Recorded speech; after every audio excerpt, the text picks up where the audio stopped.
Hello friends, আজ চলে এসেছে আমার ছাদ বাগানে একটা লেবু গাছে খাবার দেওয়ার জন্য। কিছুদিন আমি শুকনো খোল দিয়েছিলাম, যেহেতু বর্ষার সময় আপনারা যেহেতু পানি হয় তাহলে আপনারা লিকুইড যে খোল পচা পানি সেটা দিতে পারবেন না গাছে। ওই বর্ষার সময় আপনারা শুকনো খাবারটা দেবেন।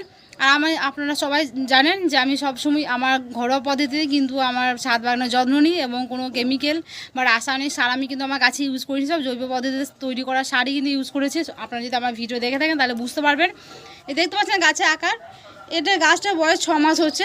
কত সুন্দর গাছটা আকার নিয়েছে। আজকে আমি চলে এসেছি একটা খাবার দেওয়ার জন্য। এখন যেহেতু শীত পড়ছে তাই আপনাদের গ্রাম এলাকা তো এখানে পুঁটি মাছটা কিন্তু খুব পাওয়া যায়, এবং পুঁটি মাছটা বাছার পর দেখবেন অনেকগুলো আঁশ থাকে, বা যে মাথার যে অংশগুলো সেটা সব ফেলে দেওয়া হয়। সেই অংশগুলো যেগুলো আমি আজ আমাদের বাড়িতে পুঁটি মাছ হয়েছিল, যেটা আমার কিনা হয়েছে, এবং সেটা আমি কি করব আমার এই গাছে কিন্তু দেবো।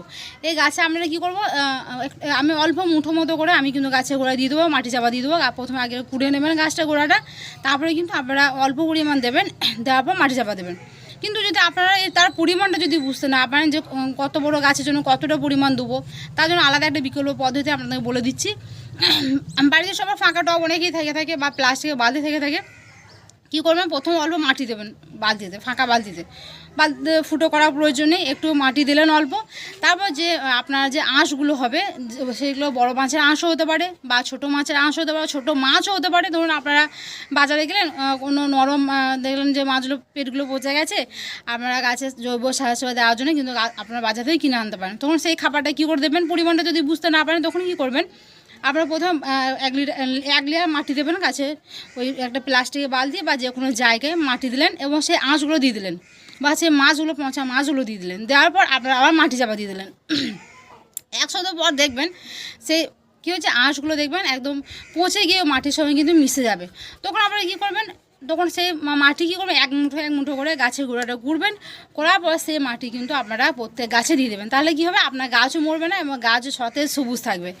আর গাছ যদি সতেজ সবুজ থাকে তাহলে ফুল ফল আসতে সাহায্য করবে, গাছকে ভালো পুষ্টিগুণ পেতে সাহায্য করবে।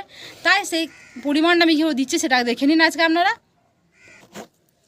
এই যে দেখুন কতটা নিয়েছি, 1 মুঠো মতো, 1 মুঠো নয়, এটা নিয়েছি। গাছের গোড়াটা আমি কুড়ে নিয়েছি, গাছে একদম বালতির সাইড বরাবর আমি কিন্তু দিলাম।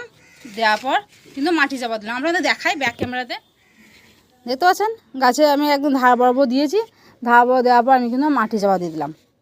এতে কী হবে, এগুলো পৌঁছে গিয়ে কিন্তু খাবার জৈব সার তৈরি হয়ে গাছে কিন্তু গাছকে আপনার সবুজ সতেজ রাখবে। আর গাছ যত সবুজ সতেজ থাকবে তত গাছ আপনাকে খাবার পুষ্টিগুণ পেতে সাহায্য করবে। এই ছিল ভিডিও, দেখতে পাচ্ছেন না, দেখেন এগুলো আমি কিন্তু আমার লাগবে না এই গাছ।